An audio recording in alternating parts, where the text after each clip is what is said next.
votre grand journal du soir sur Europe 1. Mathieu Béliard. Bonsoir Sonia Mabrouk. Bonsoir Mathieu, bonsoir à tous. Votre invité est député La République En Marche de Paris, Olivia Grégoire, qui est aussi membre de la Commission des Finances à l'Assemblée nationale. Bonsoir Olivia Grégoire. Bonsoir. Nous sommes à la veille de l'hommage national qui sera rendu à nos 2 militaires tués. Il y a beaucoup d'émotions pour saluer la mémoire de ces 2 héros. C'est un hommage aussi à l'abnégation et au sens du devoir et de l'honneur, tout simplement. Ce sera un hommage effectivement demain à compter de 10h et d'ailleurs l'ensemble des citoyens qui souhaitent se rassembler sur le pont Alexandre III à Paris, mais j'imagine peut-être dans d'autres endroits en France, seront les bienvenus.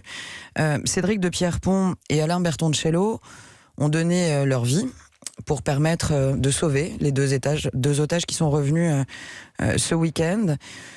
Je vais prendre juste une seconde pour vous donner calmement mon point de vue, puisque j'avais le plaisir d'écouter un membre de l'opposition sur votre antenne ce matin. Il s'agissait de Benoît Hamon.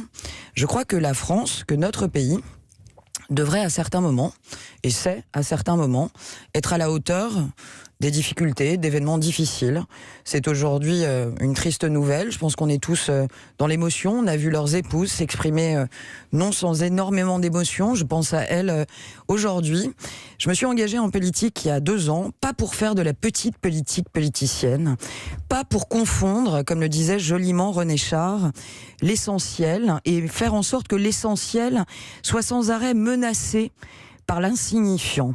Quand j'écoutais ce matin Benoît Hamon critiquer les zones, l'action de M. Jean-Yves Le Drian, remettre en question la gestion du gouvernement sur cette affaire, à moins de 48 heures de cette nouvelle, je vais vous dire, j'ai été extrêmement mal à l'aise. Je pense que c'est parfaitement déplacé. Je pense que ça n'est pas digne de la politique. Ça n'est pas digne non plus du respect qu'on doit aux morts. Je vais rappeler simplement le contexte. C'est vrai, l'essentiel, c'est d'abord et surtout l'hommage à ces hommes d'exception. Mais il y a eu aussi des polémiques autour de la libération des otages. Et c'est notamment à notre micro sur Europe 1 que le ministre des Affaires étrangères, Jean-Yves Le Drian, a indiqué qu'il s'agissait d'une zone rouge dans ce parc de la Pointe Jarry. Vous avez vu la polémique. Vous estimez que ce qu'a dit notamment Benoît Hamon et d'autres qui ont précisé davantage ce dont il s'agissait pour cette zone n'est pas à la hauteur du débat de ce qui se passe. Benoît Hamon, est-il un spécialiste international du Bénin? Est-il un spécialiste de géopolitique? Est-il un spécialiste de gestion des risques géopolitiques? Je ne le crois pas. C'est un homme politique et à l'heure où on se parle, je pense qu'une enquête, Florence Parly, la ministre des Armées, l'a rappelé aujourd'hui, était en cours pour connaître exactement les circonstances de ce drame. La zone était fortement déconseillée. Était-elle rouge? Était-elle orange?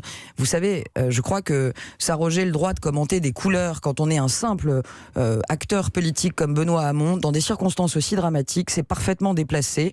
Ce qu'on sait, c'est que la zone était fortement déconseillée. Ce qu'on sait aussi, et le patron de Voyageurs du Monde l'a dit, Monsieur Vial, je voudrais le rappeler, c'est qu'on ne peut pas tout prévoir tout le temps, partout. Et notre société ne supporte plus le risque et l'aléa. Pour la porte-parole des députés de La République En Marche que vous êtes, pas de polémique à avoir sur la zone rouge, pas de polémique à avoir sur l'accueil des otages par le président de la République. Non. Pas de polémique à avoir. C'est ce que vous dites. Comment imaginer que le président de la République ne soit pas venu? Nos regards demain seront tournés vers l'hommage. Mais bien évidemment, et nos regards et nos cœurs pour le courage, pour la bravoure de ces hommes qui me font, et je ne peux pas ne pas y penser en écho au colonel Beltrame. Je pense à tous ces hommes, à ces femmes qui donnent leur vie, et je pense que franchement, il y a des moments où la polémique est parfaitement déplacée. Benoît Hamon en est une très belle incarnation.